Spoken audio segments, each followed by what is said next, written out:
नमस्कार। क्या आपको लगता है कि आप करंट अफेयर्स से पूरी तरह अपडेटेड रहते हैं? आज इसी बात का एक छोटा सा टेस्ट करते हैं।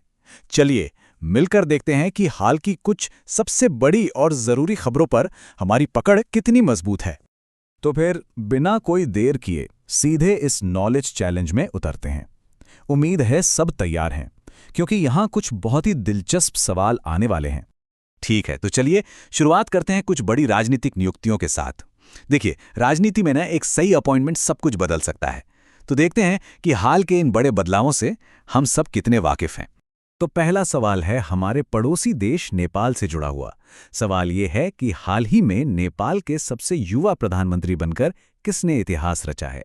मैं सवाल दोहराता हूं, वो कौन हैं जिन्होंने देश के सबसे युवा प्रधानमंत्री के तौर पर पदभार संभाला और एक नया रिकॉर्ड बना दिया। और इनका नाम है बालेंद्र शाह, जिन्हें लोग बालेन के नाम से भी जानते हैं। सोचिए, सिर्फ 35 साल की उम्र में प्रधानमंत्री बनना, ये नेपाल की राजनीति में एक बहुत बड़े बदलाव का संकेत है। इससे पता चलता है कि वहां के लोग अब युवा नेतृत्व पर कितना भरोसा कर रहे हैं। अच्छा, चलिए नेपाल की ही बात को आगे बढ़ाते हैं। वहां एक और बहुत महत्वपूर्ण नियुक्ति हुई है। तो सवाल है कि नए विदेश मंत्री के रूप में किसे नियुक्त किया गया है। फिर से सुनिए, नेपाल के नए विदेश मंत्री कौन बनाए गए हैं। ये वो पद है जो दुनिया भर में देश के रिश्तों को दिशा देता है। और सही जवाब है शिशिर खनाल। एक विदेश मंत्री के तौर पर नेपाल के अंतर्राष्ट्रीय संबंधों को संवारने में इनकी भूमिका बहुत ज्यादा अहम होने वाली है। तो ये एक ऐसा नाम है जिसे हमें याद रखना चाहिए। अब बात करते हैं भारत और ब्रिटेन के संबंधों की। तो सवाल ये है कि यूनाइटेड किंगडम में भारत के अगले उच्चायुक्त कौन हैं? मैं फिर पूछता हूं, यूके में भारत के अगले हाई कमिश्नर के रूप में किसे नियुक्त किया गया है? ये दुनिया के सबसे जरूरी डिप्लोमेटिक पदों में से एक है और ये बड़ी जिम्मेदारी दी गई है पेरियासामी कुमारन को। देखिए, इनकी नियुक्ति दोनों देशों के बीच संबंधों के लिए एक बहुत ही महत्वपूर्ण समय पर हुई है। और बस इसी के साथ हमारा पहला राउंड यहां खत्म होता है। तो राजनीति के मैदान से अब सीधे छलांग लगाते हैं खेल की दुनिया में। हमारा अगला सवाल एक ऐसे क्रिकेटर के बारे में है जो अब एक बिल्कुल नई और कह सकते हैं काफी अलग भूमिका निभाने जा रहे हैं। ये एक बहुत ही दिलचस्प कदम है जो स्पोर्ट्स और पब्लिक सर्विस को एक साथ लाता है। तो सवाल ये है कि उत्तर प्रदेश सरकार द्वारा किस जाने माने क्रिकेटर को क्षेत्रीय खेल अधिकारी के रूप में नियुक्त किया गया है। सवाल एक बार फिर, यूपी सरकार ने किस क्रिकेटर को ये सरकारी पद दिया है? और वो हैं रिंकू सिंह। क्रिकेट के मैदान पर अपनी जबरदस्त बल्लेबाजी के लिए मशहूर रिंकू अब एक एडमिनिस्ट्रेटिव रोल में नजर आएंगे। सच में ये देखना काफी दिलचस्प होगा कि वो इस नई पारी में कैसा प्रदर्शन करते हैं। चलिए अब हमारे तीसरे दौर में चलते हैं।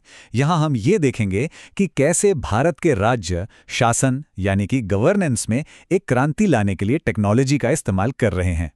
देखिए, पारदर्शिता और जवाबदेही की दिशा में ये एक बहुत बड़ा कदम है। तो सवाल है, किस राज्य ने भारत का पहला MLA performance tracking platform launch किया है?